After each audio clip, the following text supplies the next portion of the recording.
योगी आदित्यनाथ ने जब मुख्यमंत्री बतौर एक कार्यकाल संभाला तो क्या उन्होंने संकल्प लिया, उन्होंने बोला उत्तर प्रदेश को उत्तम प्रदेश बनाएंगे। एक देखिए, मैं ये बोलूंगा राम राज्य अभी बहुत दूर है, लेकिन एक प्रक्रिया शुरू हुई है, एक जिस तरह से पहल ली है उन्होंने, कुछ ऐसे कदम उठाए जो सही मायने में काबिले तारीफ है, जो इतने सालों से नहीं होते आए थे।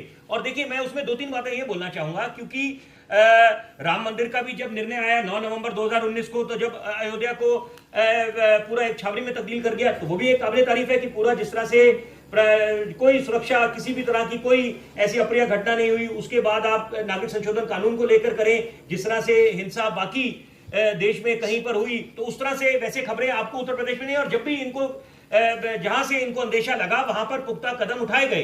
तो देखिए, उसके साथ साथ अगर आप विकास की बात करें, नमामि गंगा की बात करें, गंगा यात्रा जब शुरू करी, तो ये उसका क्या कारण था?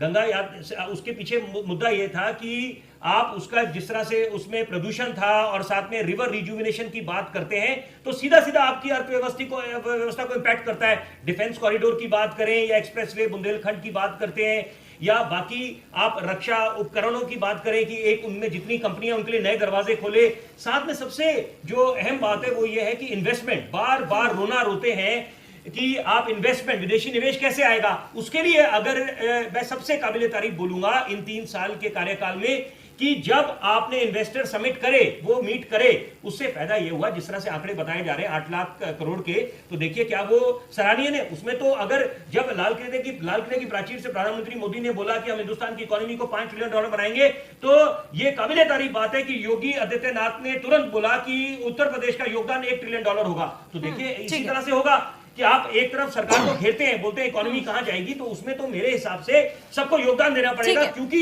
ये आपके खुद के राज्य हित की बात है। राम राज्य अभी बहुत दूर है, लेकिन एक पहल हुई है। बस आखिरी में एक बात बोलना चाहूंगा, ये भी वही सरकार है जिसने ये बात करी थी कि मदरसों को आप हाईटेक करें।